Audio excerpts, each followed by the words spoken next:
Well, first of all, Marcus, I appreciate you carving out some time.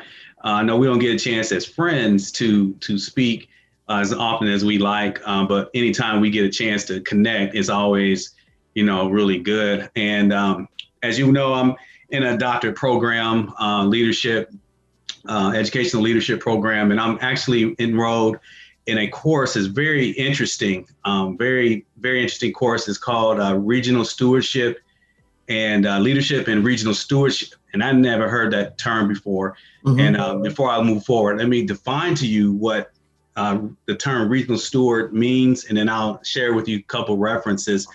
Regional steward basically are heroes who are people who go beyond their specific job responsibilities to address significant challenges their community faces. In a Okay. nutshell. Okay. Okay. And the books that we're reading for this course, because I know you're academic, you love books and leadership. The first book is Upstream, and by Dan Heath, and you may have, familiar with the author. He also wrote the book Switch, and he's got some Uh-huh. other Uh-huh. nice references here. But this book in particular talks about regional stewardship and community heroes. Okay. And the challenges those individuals face, but in the midst of all the adversities that they push through and persevere. And it's all kinds of references to, community and all those other things. And I know with us being a part of the Village of Elks, and I know, and again, why I came to you today about your specific focus on your wellness organization. Mm-hmm. I thought that it will be fitting for you to have this opportunity to number one, talk about what you do and why, kind of bring your why out, and also how that connects to what I believe. And let me give you kudos to say that you are a community hero. Okay, in my book, Appreciate that. I'm sure others would agree that you have a heart of giving and loving and uplifting community. And so I thought this would be great to have you a part of this assignment, but bigger than this, more importantly than this, to just have a chance for you to express, some of the things that you're doing. There are a few questions that I'm going to ask you. I think I've forwarded those questions with the photo, and I'll try not to go outside that frame as far as for time. But before we get into that, just tell us a little bit about yourself, kind of what you do as a professional, and just kind of give us a background of how you got to this point, and we'll go from there. Okay. Well, first of all, I appreciate the conversation, the recognition. And as you mentioned, I mean, we've known each other for, well, you didn't say a time, but it's been a long time since we were, 10, 11, 12 years old. So I guess it, first of all, speaks a lot to you that, as they say, you are who you hang around. So I'm certainly, a product of, being around great people like yourself. So I certainly appreciate the admiration, certainly have a mutual respect for you and what you do in higher education, and grooming that next generation of leaders. So a little bit about me. So professionally, I work in the advertising business now. So essentially helping businesses market and advertise themselves, all businesses on all media platforms. So that's what I do professionally, is help businesses grow through acquiring, new customers through ways that we all interact every single day with advertisements and those types of things. In terms of this portion and what we're speaking about, it really goes back to, first off, just my own personal experience and story. And I certainly don't have the only story. I don't have the best story or the best testimony, but, taking what I've done and going from being fit, healthy, active, to then moving to being in a state where I didn't like the way I looked. I certainly didn't like the way I felt. So it will be what we would call unfit or inactive, or, certainly right along that path that we typically expect as age hits and, you gain weight. Oh, well, I'm just picking up weight, or I'm not feeling good. That's just old age kicking in. So I just made a decision one day, having saw myself in a photo and said, I'm going to do something different. Embarked on my own personal health journey, which was about, excuse me, first off, just doing something different. So doing something different so I can get different results.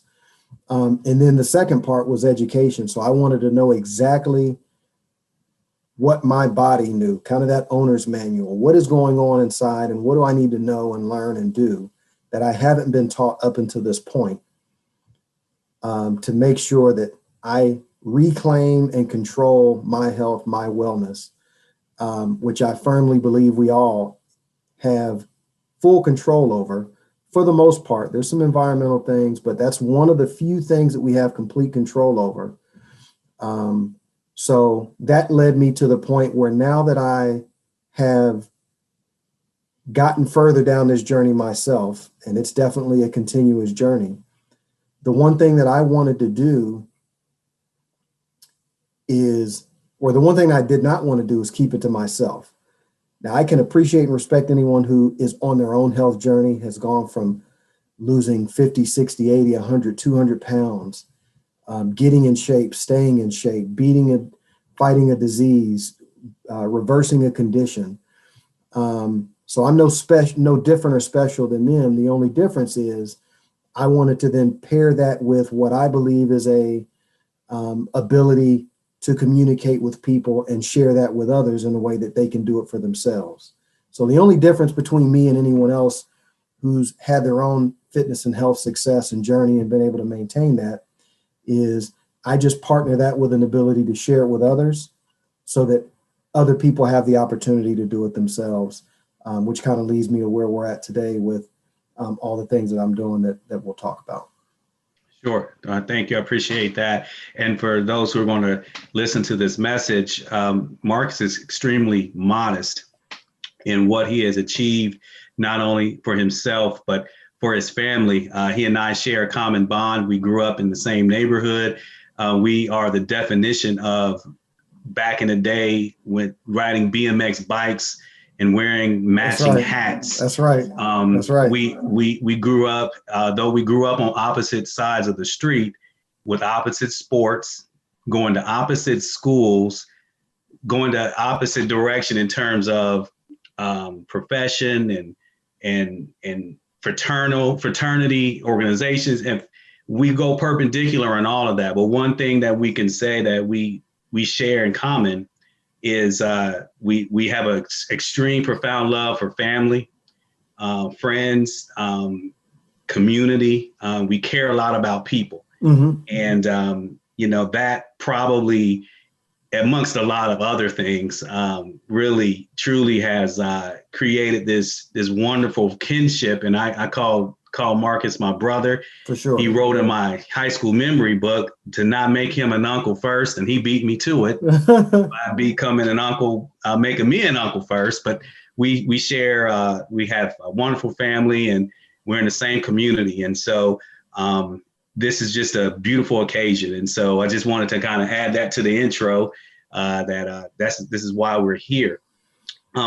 So Marcus, can you tell us tonight, this, I mean, you have this momentum going, and I believe that this momentum is shifting because, again, you're taking it from what a lot of people have done and accomplished and been successful, but what you did was you added another spin to it. And so I want you to talk a little bit about what you do. So tell us what you do in your organization, and how does this connect to community, and we'll go from there. Absolutely. So essentially the name, the premise, and the principal way by which the message is delivered is meals, movement, and mindset. So that's wraps everything up. That's the name of the I guess, the company, if you will. That's the name of the motto. That's the name of the approach. The way that it connects to community is this.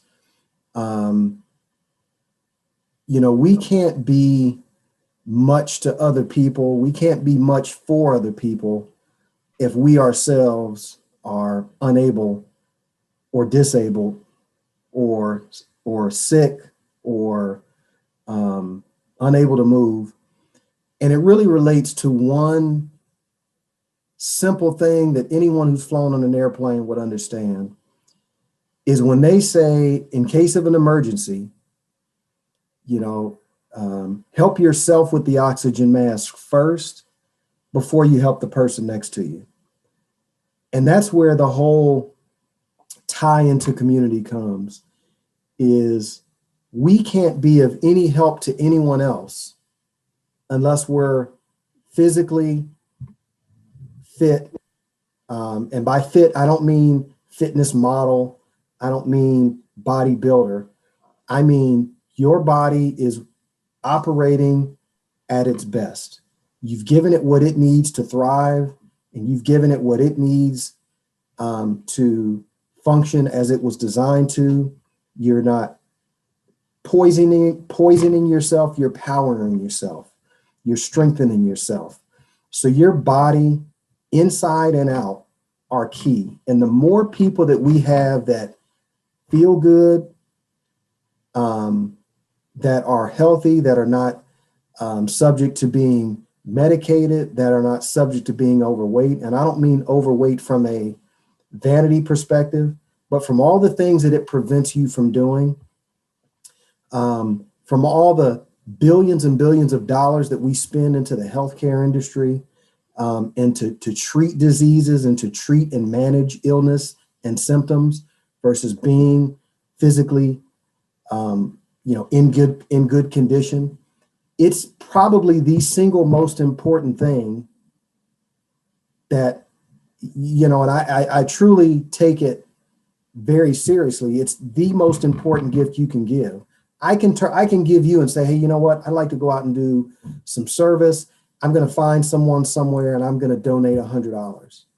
That's great. That $100 is going to get spent, and I can, potentially re-get that.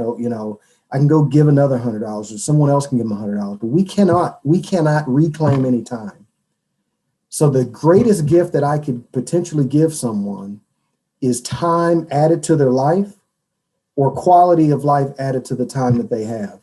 It's the single greatest gift that we can give, I believe. And the only way that we're going to get it is not by managing symptoms, not by teaching people or enabling people to cope with the diseases or the illnesses or the physical ailments or the conditions by which they're in, and certainly not by letting them continue to be taught, educated, and instructed by the people whose job it is to profit off of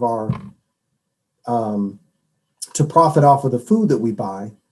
No disrespect to the companies, but it's not their job to keep us healthy and to keep us feeling good. It's their job to make money, and they'll do whatever they need to do to package things and sell them to us as they see fit.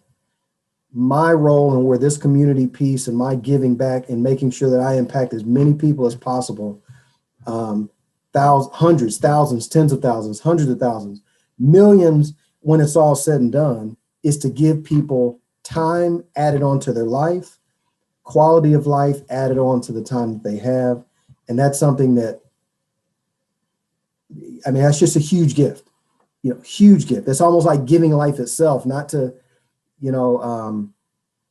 really parallel to anything spiritual or religious or anything like that. But it's just phenomenal to be in a position to be able to speak to people in a way that enables them to get and reclaim life force, and energy. Cool. Yeah. And I'm glad you prefaced it the way you did, because when I read this book or these books, and we talk about what regional stewardship is all about, in a lot of ways, it's focusing on issues pertaining to the something that's really broken and or status quo, and or people, they get tired of whatever that norm is, right? And the whole theme about becoming a regional steward is really figuring out that, I'm tired of whatever I'm seeing, and whatever has compelled me to then pivot and move. I want to change something. I want to make a difference in something. Mm-hmm.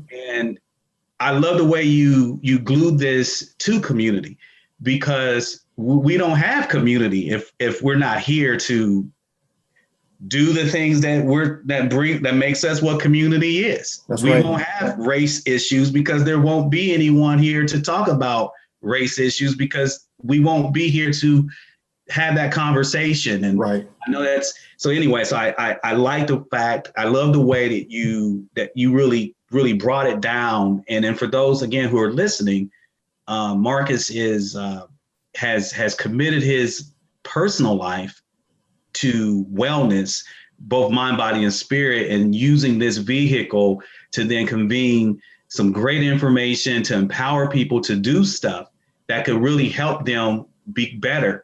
And he'll probably have some things to share at the end. And Marcus, as much as we think that this is something that just came overnight, I'm sure there were some challenges that you faced along the way that have either hindered you or minimized some of the things that you wanted to do. And so can you talk a little bit about some of those challenges, and then parallel it to what you think some of the challenges the community is having, maybe on this very idea of wellness that you're bringing to the table? For sure. And I think that's a very easy question to ask, or to answer rather, because the same challenges that, I'll talk about are essentially universal. First of all, the one challenge that we all have to get over is moving from being complicated to simple. So speaking of health, speaking of wellness, taking control of our individual journey, we want to overcomplicate it. Do I do this diet or that, or how many macros, and I need to get with this and read a book, and I got to do so much research. And I was there too.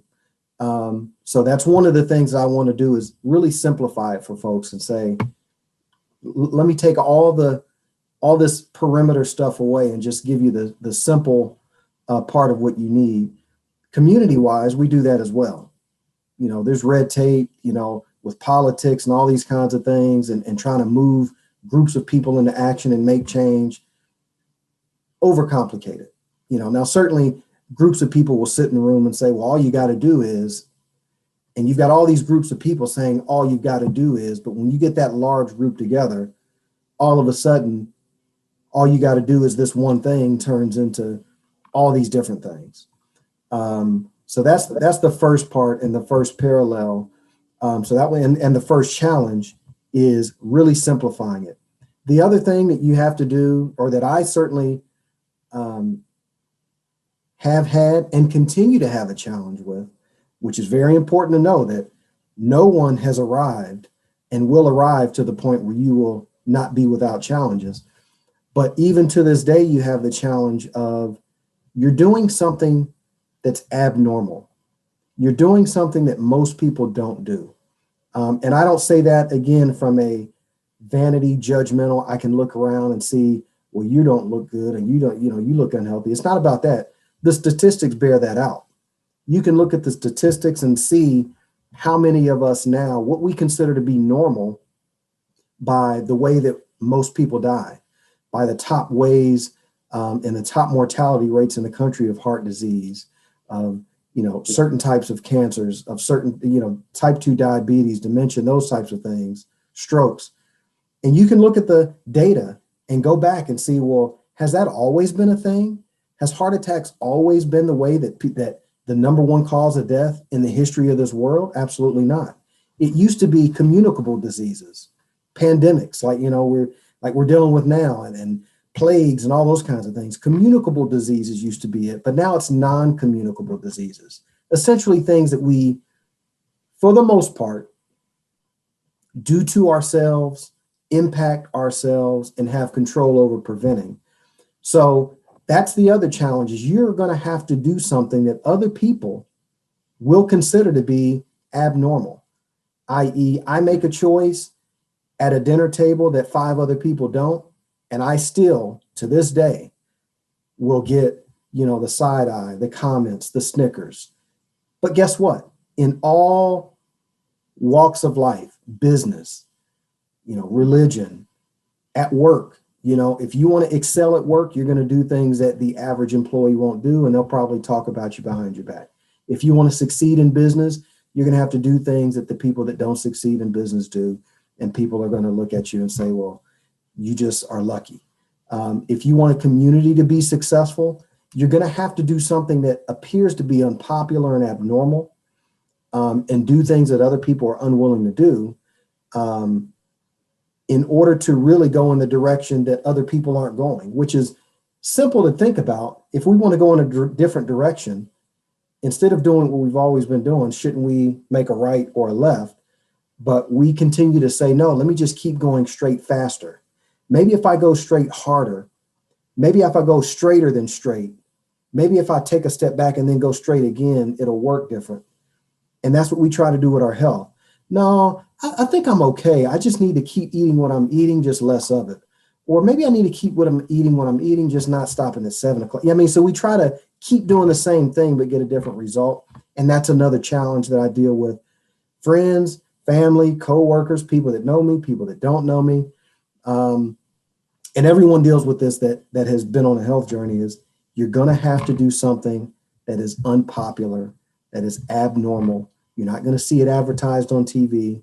You're not going to see it encouraged. People won't give you a pat on the back all the time and say, you know what, good choice. I'm proud of you for doing that. They're going to say, they'll joke, and essentially it's them projecting their own issues or their own concerns or their own understanding that, what, I know what I'm doing is not what I should be doing for my own body and health. But in order to make me feel better about my choice, I need to make someone else feel bad about their choice. We see that happen in the community. So is with being on a health journey. Wow. Again, we concentrate on the big problems, right? The social problems, which are extremely important. We know that we're dealing with some of the biggest, social injustices that probably in the last 20 or 30 years that have come to a head, on top of the pandemic, which is public health. But and we but we seldom think about the thing that you just brought up, which is, in order to get something different. And I fall victim to that. We all have, I like that. We all have gone down the straight path and said, you know what, I'm just going to, instead of hit myself on that wall, I'm going to kind of scoot over, but I'm going to keep going. We've been taught to keep moving, don't quit. Mm-hmm. But we've never said, but what if you adjust and go in a different direction? Maybe you can get a different result. And then when we hear that, if you want something different, do something different. We've been so consumed with going in one direction, mm-hmm. that's very difficult to make that conscious or unconscious choice. That that it's so simple to say, but then to do, right, when you're used to doing it one way. And so I can see how your effort, your initiative can really start to transform people's character, ethic, or leadership, empowerment, in making those choices and decisions. So why do you devote significant time and energy to do this work? What's your why? What gets you going at 5? Sometimes I see you posting stuff at 5 a.m, man. What really gets you up to do? What gets you to do that? Well, a few things. One, and I say this at the beginning of a lot of the, or almost all the videos that I make, and really when I talk about what the mission is, And that's that my goal is to help as many people as possible, not only make the decision to take control of their health and well-being, but give tips, tricks, and resources and information to make that easier and more enjoyable. So I guess, a couple of things that fuels that is one of the huge leadership principles that I've heard over and over in different things I've been involved in, things that I've read, and certainly things that you and I have talked about is you got to lead by example. So I think one of the greatest things that I can do, and this is with any position of leadership in whatever you're trying to influence people to do, is you've got to model that behavior. So again, I'll keep giving these disclosures and disclaimers. Is it's not a vanity thing. It's not, my goal is not to walk down the street with my shirt off, and that's not the goal, is to be a model in terms of a fitness model or bodybuilder or anything like that. The goal is to say, hey, I'm doing it because I believe in it and I care about it, and my results speak for themselves. So that's the great thing. This is one of the greatest things about this as well, is it's a natural law. You can't fool your body. We can pretend as if we're successful. I can tell you, I can throw any salary out there and make you believe that's what I earn. I can live wherever and be in, you don't see all the behind the scenes things. I can pretend in a lot of ways that I'm successful at something, but you don't control what goes on after you chew and swallow. That's a universe that we can't fake or fool. So the appearance that we have, the health that we exude, our energy, our vitality, that's something that you really can't fake. So that's the first thing, and the reason why I'm up early, up late, recording videos, making posts, trying to help people out, whatever the case might be, is because I first need to be an example, a product of the product, because I'm on my own health journey and it's an individual thing. So with or without helping other people, it's something that I would be doing anyway. The second part of that why is I want as many people as possible to enjoy and get to the point where really we all want to be. I don't know that there's anybody, there probably are, but I have never met anyone that said, I'd like to be sick. I'd like to be dependent on medication. I'd like to be overweight and unable to do what I want to do. I'd like to be incapable, or I don't think anyone has that desire. So knowing that that's something that every single person that I talk to wants, that I have the ability not to make them do it, not to force them to do it, but at least put something in their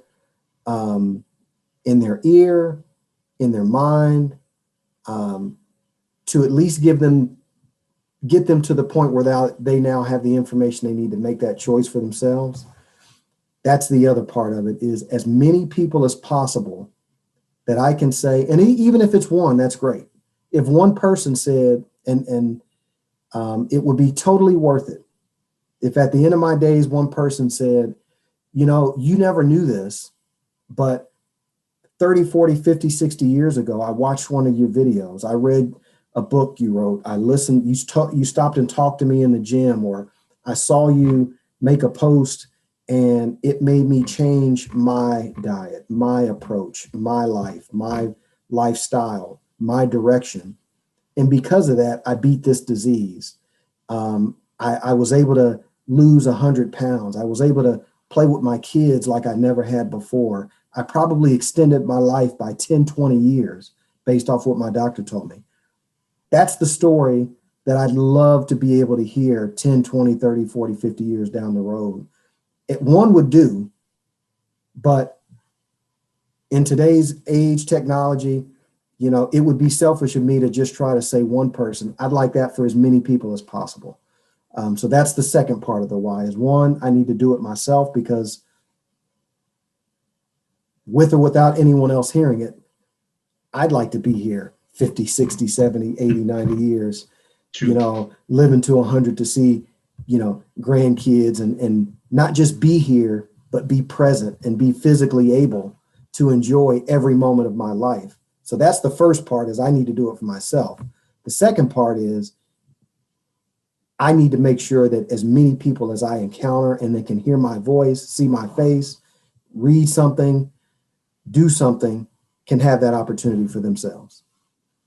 Sure, sure. I mean, that's, again, I think that's just amazing. I think the biggest thing is just really getting the empowerment to make a decision that you've never thought of making or being afraid of making, and then actually making that decision and changing it, and yeah, then doing it, and then seeing the results of it. So I see some of those things coming off of your your business model, but also your personal journey, how that in itself is a leadership trait. Do as I say and as I do, not do as I tell you to do, and I'm not willing to do. Correct. So that you actually answered another question, which was some of the skill sets or leadership traits. But if there are if you can pick one leadership trait that's required to do this kind of work, what would that be and why? So let me say this. If let's just say I'm just person X, and I come up to you and say, man, I want to do what you're doing. I want to lead the way you're leading. What leadership quality or characteristic must I have to be able or to do this work and be successful?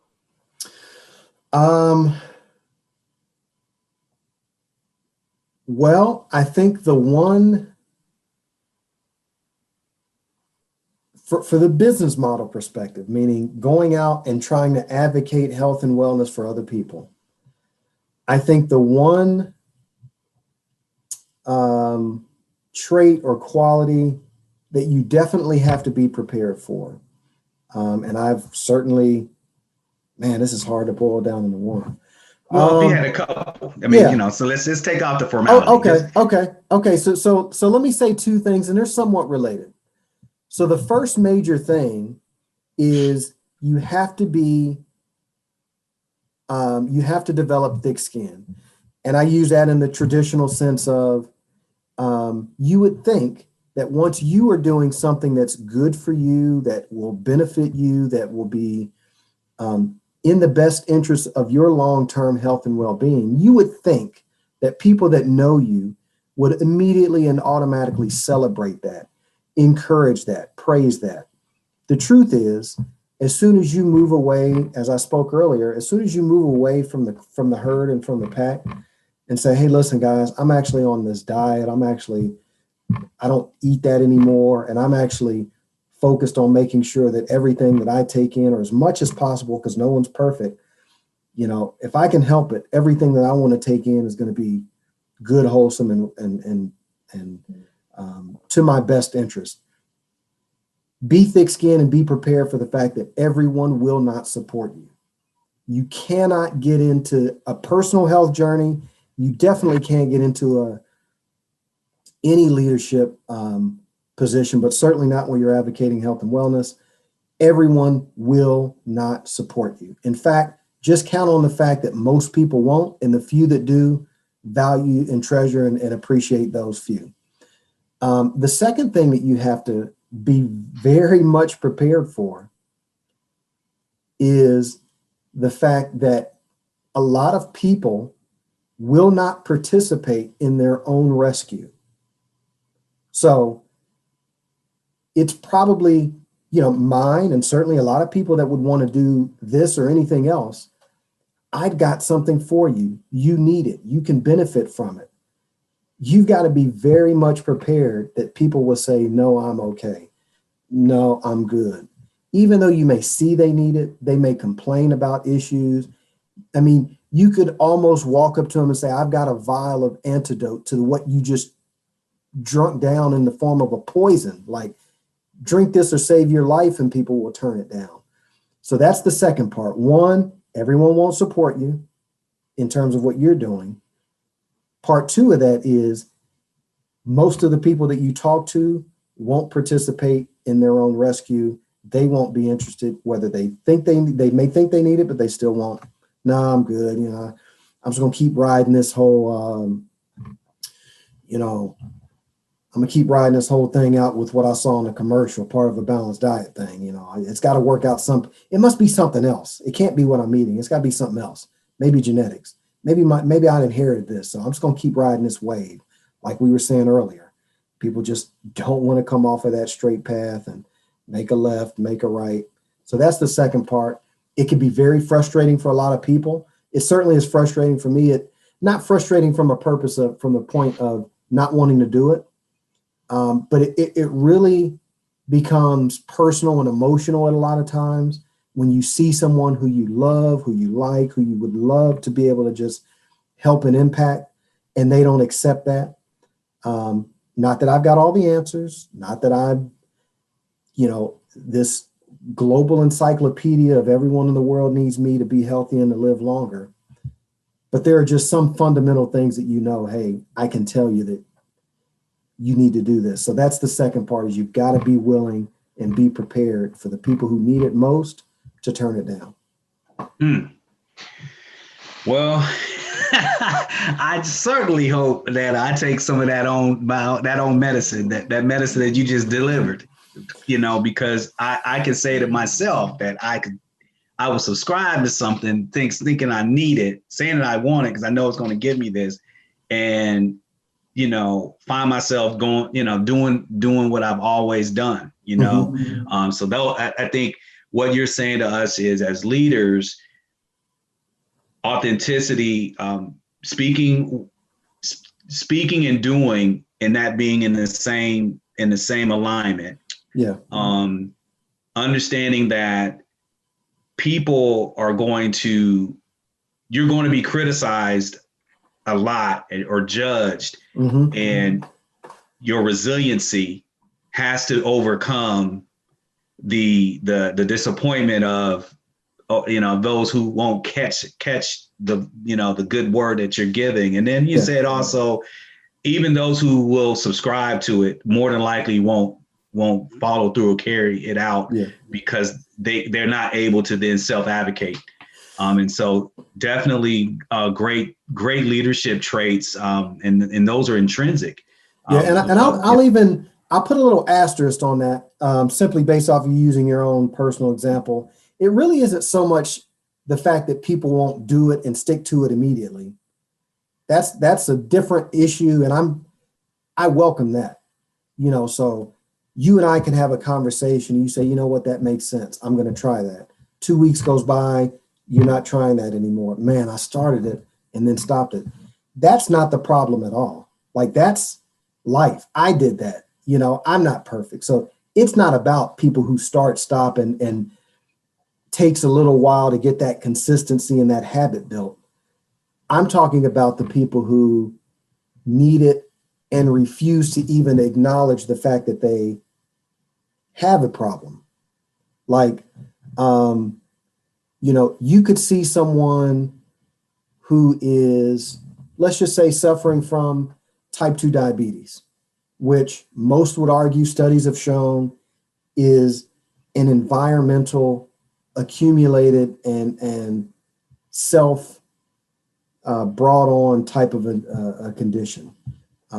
There's always an exception, but for the most part, it's something that we do to ourselves based off of the environment that we continue to put our bodies in. But instead of saying there's something that I can do, I'm the problem, if I can make something else the problem, then that absolves me of any responsibility.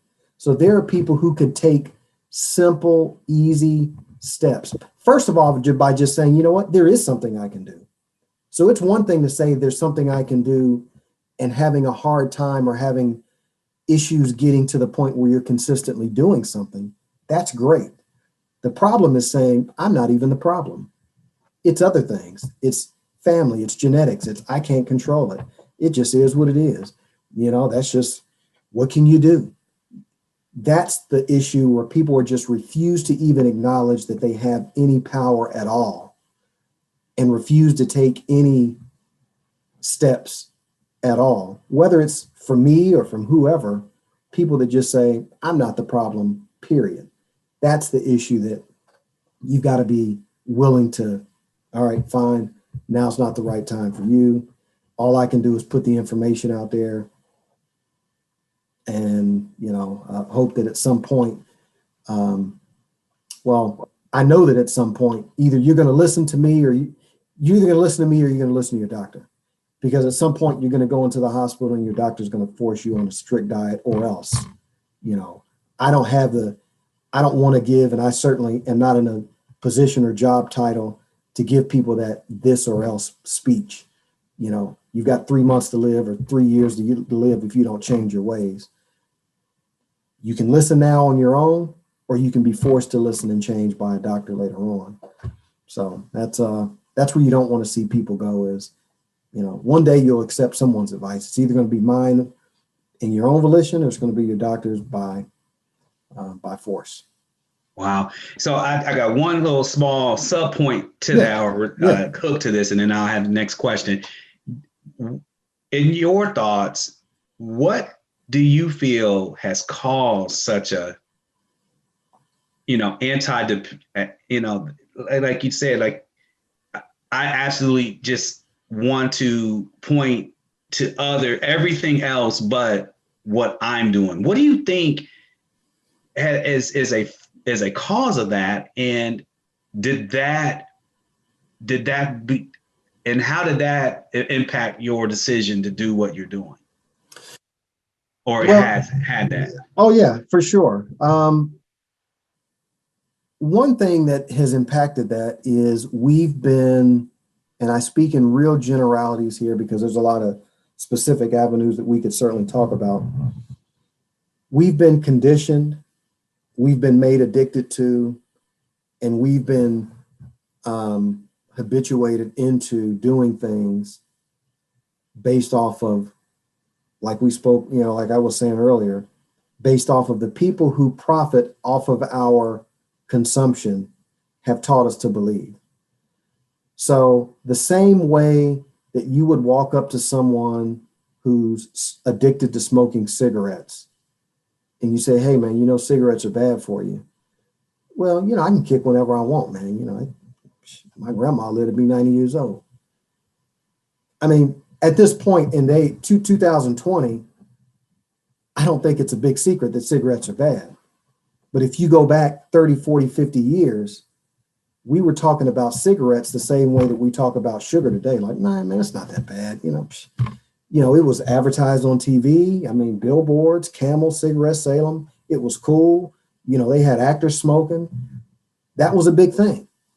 So the same way that it's hard for that person who smoked, because to them, they're so addicted to this, the chemicals in their brain are so tied to that. And there's a really good quote that I think sums it all up. And this is what makes people deny their culpability in it is until the pain of staying the same is greater than the pain of change, people will not change.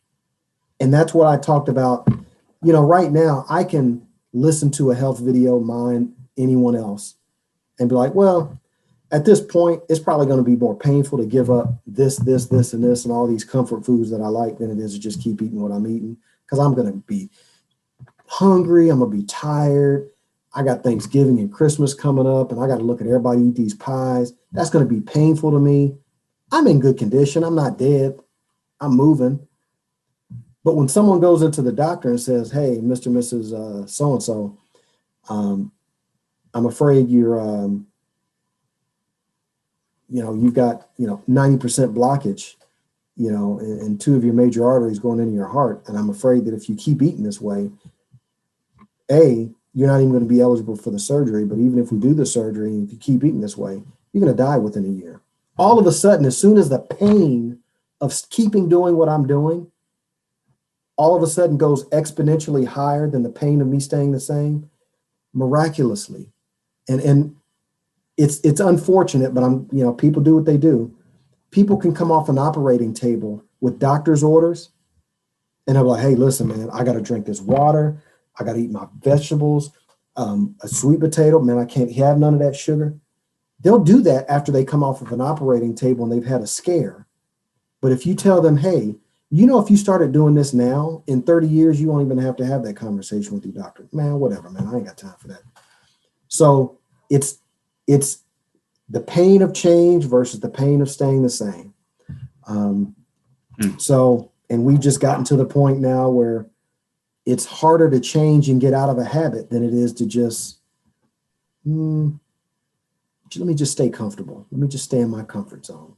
I'm good. I'll just a little bit here, a little bit there. It's not killing me. It's not that bad. My body's resilient. So that's ultimately what it comes down to. Wow. Okay. And I think you have really talked extensively about some of the barriers to the success of this mission, even your own personal mission, how people will define their success if they subscribe, or what you figure success is in this journey to see at least one. If one would be able to change their personal health and wealth habit, the result of that, and knowing that their result, better their existence, they increase their life expectancy or their quality of life, is a win in your opinion, and a victory. For sure. How do you plan or expect to sustain this great momentum that you've started? I know this is a slow inertia at the beginning because people, it's not that no one's hearing about this, this get your life right, pivot left, get up in the morning, do your exercise. I mean, there's a lot of great information out there, right? Boom, boom, boom, from the grassroots level all the way up to probably multi-million-dollar establishments, right? All out there on the internet for anyone to see, to Google, to download apps. And I feel even with that, Marcus, you have this bridge that's been lit just for you to cross. What are some of your, what are some of the things that you feel you need to do in order to sustain, this momentum that you, of course, are starting to shift? Yeah. So I think that's a gift of this particular form of service and form of giving and form of community outreach and form of community building and upliftment. It's something that I, with or without anyone, will be doing on my own for the rest of my life. So that's the first thing that makes it really easy, because whether zero people, so tomorrow can come and I can have every person who's ever told me, man, that's good information, turn around and say, man, I was lying. That was garbage. I think you're crazy. I think you're stupid. And I'm never listening to anything you got to say about health, fitness, wellness ever again in my life. Nothing changes with what I do. I know the way that I feel. I know what my results say when I just, went and had a physical done, just, annual checkup, saw my blood work and all that kind of stuff. I know the way I feel. I know the way I felt before. I know the way I looked before. And I know that I'm not going to go backwards. So nothing will change in that regard. So I think that's a good positive, is the fact that, well, I'm going to be doing it anyway. So that's going to really just continue to push me to say, hey, whether anyone's listening or not, I can continue to talk. At some point, if everyone tunes out, doesn't matter. I'm still saying what I need to say. Obviously, the goal is, and I firmly believe, and you talked about inertia, at some point, that tipping point will hit where a few people grab on, more people grab on, and more lives are changed. More people are feeling better, losing weight, in control, beating conditions, reversing situations that they're tired of taking medicine. They're tired of feeling a certain way, being low energy, all these different kinds of things. So I know that's where it will go. But even if it went the complete opposite direction, I'm already doing something that I don't need a customer. So other businesses, you need a customer on the other end for you to sustain your business model. I'm already my own customer, and I'm the only one that I ever really need. Anyone else who buys in is a bonus. I'd love for hundreds, thousands, tens of thousands, hundreds of thousands of people to buy in and reverse the course of their health, future, and destiny as well. But either way, I'm still on this path. So that's a blessing that's unique from any other avenue that other people may take. Because my business doesn't close until I die. When I'm dead, well, I'm out of business. Aside from that, that's the only thing that can shut it down. And the fact that, I know that I'll never lose the passion for sharing and helping other people, because I know that they need it. And as long as you see people, and as long as you've lost people, and as long as you can continue to see people who you love lose people to things that they didn't have to lose them for, or things that that you can prevent yourself or the person that you love and know from losing their own life in that same way. That's never going to change. Wow. Death is certain, for sure. And unless we get to the point where the healthcare system changes from a death care to a healthcare, and everyone is doing what they need to do, and everyone's eating good, everyone's exercising, everyone's feeling good, and we're all doing what we can do for optimal health. At that point, I guess I'd be out of business too, but I still have one customer, and that's me. So technically, I'm never out. Sure. Man, you're a genius. Yeah. that is genius. That's genius. No, yeah. and you're absolutely right. It's like, your social entrepreneurship is purely about the benefit and the well-being of others. And as a residual of that, you get the benefit, you get the ripest of the fruit, which is, if no one else picks the fruit, I am picking the fruit, and it is good. I think that's awesome. I think, and amazing, and ingenious. And I believe that I think people need to hear that it's not always about a bottom line, or a profit, to share what we feel may be gifts to others. That's what we're supposed to be doing as a part of this journey, is to figure out what our gifts are, and then figuring out a way to live by them and also to share them. Mm-hmm. And I just really appreciate the fact that you've been able to kind of crisscross in some of what your purpose is with what you feel your gift is, and and now you turned it into an obligation that's not just for yourself, but you're like unselfishly trying to distribute it to the people, to this community. We live in a pretty affluent community, Marcus, where there's no shortage of anything, pretty much. I mean, I'm sure we can find, I wish there was a market here or a book stand there and whatnot. But I mean, really, you don't have to go too far to get anything in our community. And that's right.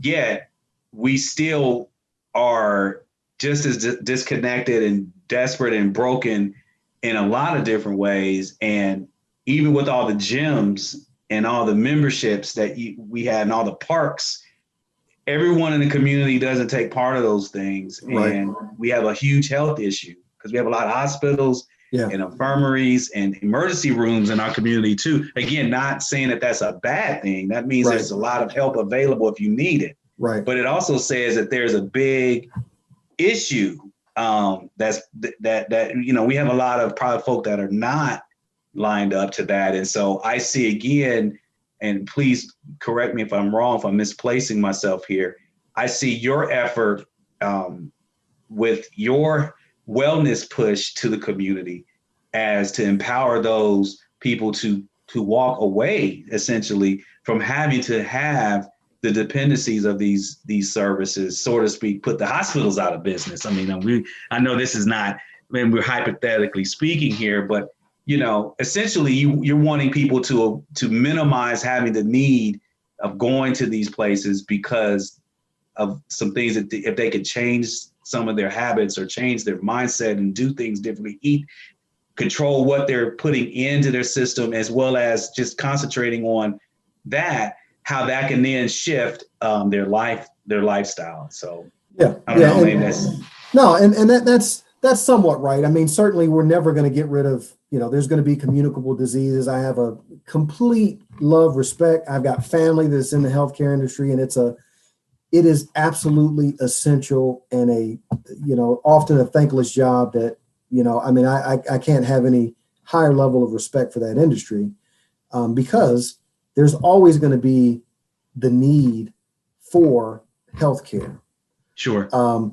Chronic issues, communicable diseases. I mean, as healthy as I think I might be, if I go outside in the wintertime, slip on some ice and break my arm, I'm not eating my way into getting that thing fixed. I need a doctor. I need an emergency room, so for sure there. Sure. But definitely there is billions and billions of dollars that we waste on things that we can prevent. Not only dollars, time, quality of life, when you talk about things that we don't have to suffer from. And one of the reasons that, I've got the meals movement and the mindset all together is because I'm not a XYZ diet business. That's not my model, is to go out and get everybody that I talk to on this diet. My goal is not to get everybody that I talk to into the gym and on a workout plan. My goal is also not to go out and just be a motivational speaker and then leave people and say, hey, listen, you can go figure out what to eat and how to work out and all that kind of stuff. I just wanted to get you pumped up. All three of those are critical. You can't outwork a bad diet. Even if you're eating great, your body is not made to be sedentary. So you do have to have movement, and there's got to be some things that you're doing with your body if you want to be truly optimally healthy. And the third thing is, if you don't know what things and what obstacles, as in, hey, Joe, everyone's not going to support you when you do this. Let me tell you some of the things that you're going to experience when you come off of this sugar withdrawal. Let me tell you some of the things that you're going to have to combat as you turn on your TV and hear commercials and advertisements and companies and food companies trying to tell you what is best for you, but really it's best for their bottom line. And let me tell you how to use your mind to sift that stuff out and think differently about what you eat, how you go about, approaching your health and your well-being. So all three of those are critical. And that's why this issue, even the most affluent communities, will be prevalent.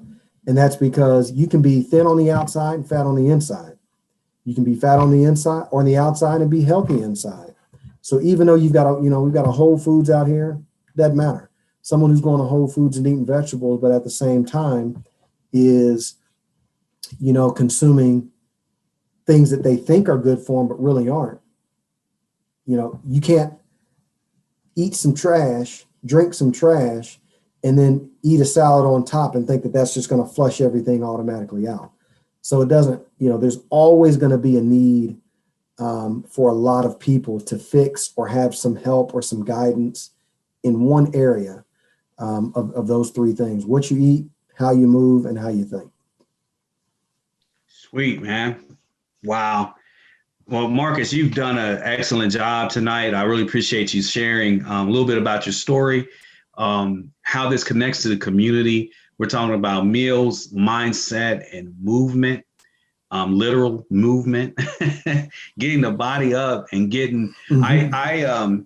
I would say that part of what I see as a change in me personally is the movement piece. Mm-hmm. My doctor had a year ago had put me on a mild well, I was consider it mild, but it was a medication for cholesterol. Okay. And for like 5 months. So from January to May.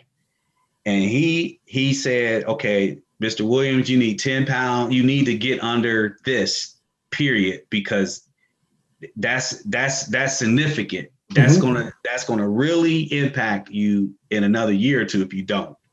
Number two, you need to take this until the prescription is over and complete because it is what it is. You're at a point where if you don't do this and decrease in some of these areas here, that you're either going to hear it from me or hear it from them. Well, I was hearing it from them. And then thirdly, get up and move.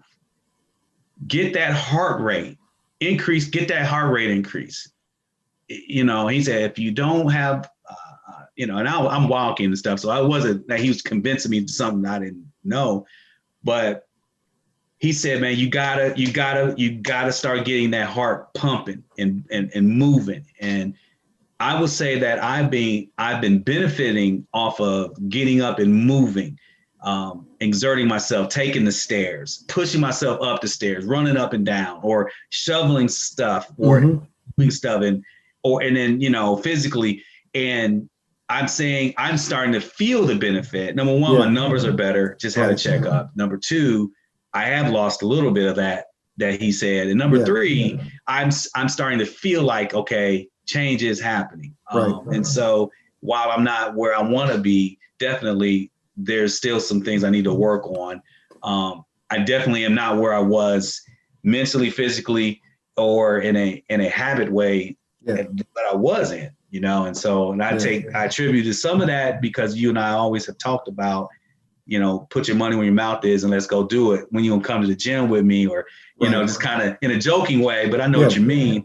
But I definitely don't want to go back to my doctor in my annual in January. And he's like, so many of my disappointments. That one, I do not want to hear that I did not take heed. And in fact, I'm worse off because now I'm a year older and, age does play a part of momentum if you don't engage it in the right way. One of the things I like to do is just kind of simplify and use analogies, and something that I thought about as you were talking that really encapsulates what you said is if you were speaking as if we were talking about a high performance sports car, engineered flawlessly. If all you did was every 30 days go out, change the oil, cycle the gas, replace the filters, and did all that stuff, but you never turned it on, eventually that car, as good as it is, having never been driven, your brakes will start to rust if you leave it outside. It's going to not operate in its optimal condition. You have to do, and our bodies were made to work, to move. Your muscles will repair when they break down. The more weight you lift, your body adapts to say, hey, you typically lift about 10 pounds every day. Oh, today you're lifting about 15.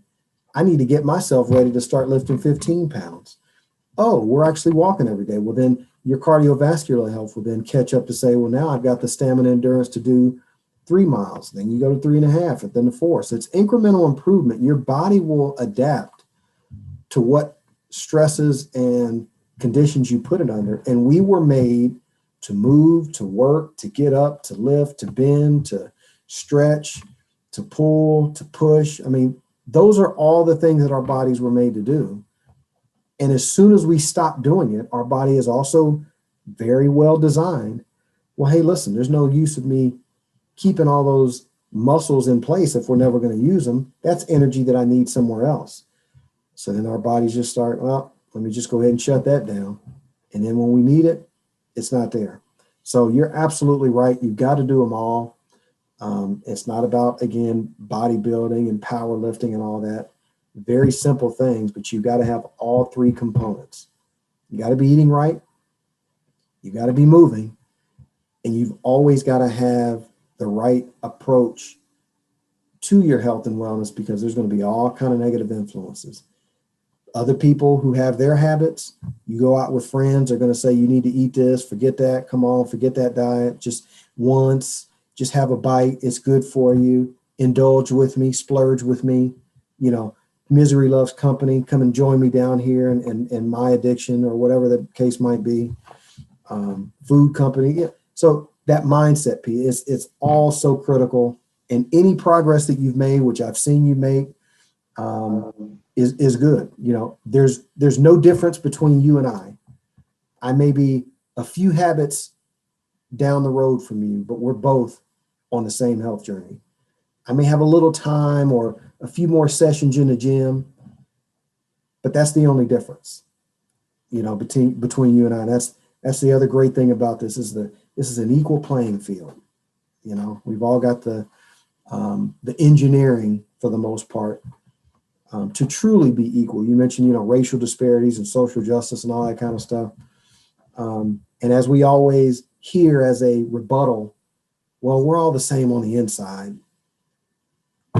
That's absolutely true, you know, to a lot of to a great extent.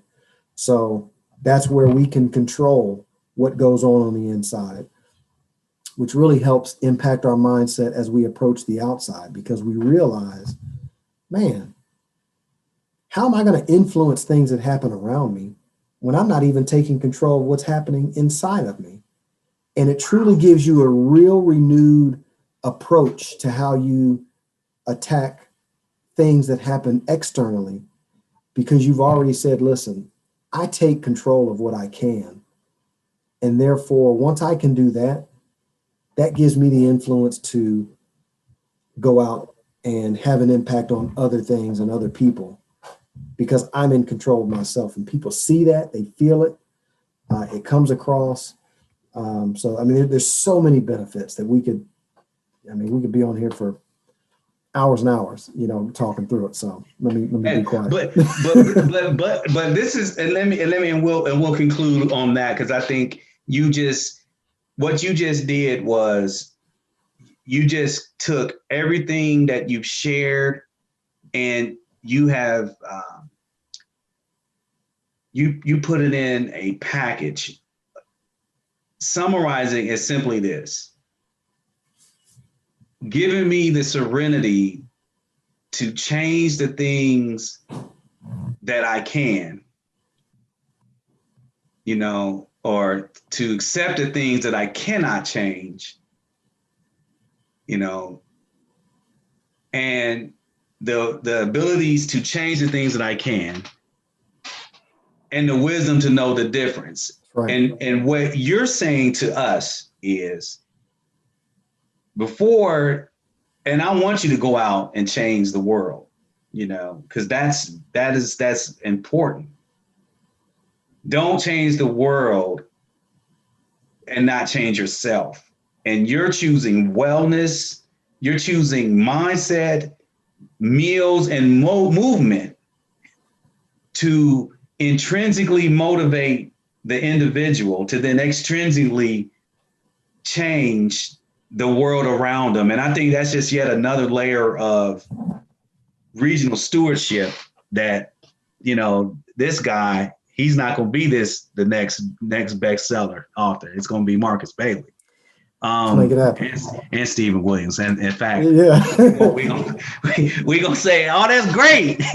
but so no, thank you for that. That really that made my day, because it goes back to what regional stewards are, who go beyond their specific job responsibility to address significant challenges that their community faces.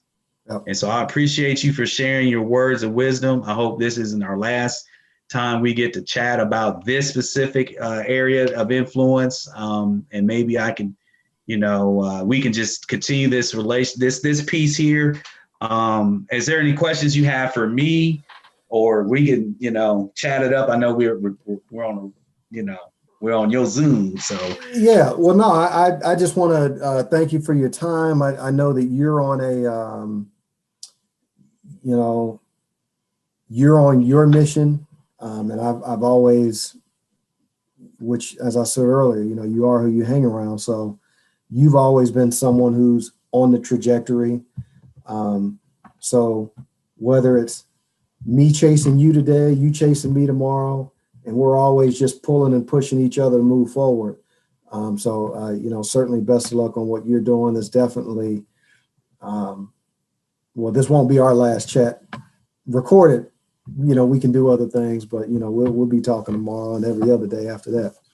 But no, I'm certainly open. I appreciate the platform. I appreciate you thinking of me to be able to ask these questions, and it really helps me articulate, reaffirm, reassure, and really just double down on my commitment. So having this opportunity means much more to me than I can express, to be able to share this and again just push me that much harder to say, all right, now tomorrow morning, next day, what's the next item I need to tackle? Who else needs help with this? So I appreciate it. Oh yeah, absolutely. And man, thank you for accepting this invitation, because I know you're extremely busy. You do have a lot of irons in the oven, so to speak, and this is not an easy work that you have taken on. And I'm an advocate of you, just so you know. However we can support how you're, the things that you're doing.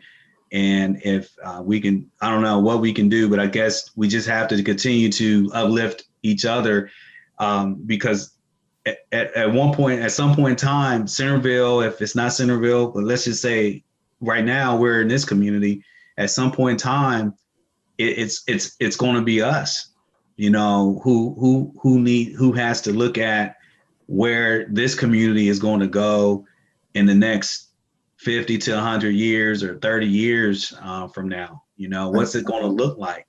And we've been chosen to do some things that probably a lot of people have done or ignored it, or for whatever reason, we've been chosen to be here at this point in time, right, to look at these opportunities, these fun things, and to creatively put together stuff that can hopefully, like I said, socially or economically or environmentally, create some sustainability for our kids who are, who are just as, vulnerable to the same things that we've subscribed to and whatnot. Right. So anyways, right. I'm starting to ramble now, but yeah. So yeah, thank you, man. Appreciate it. All right. Well, till next time.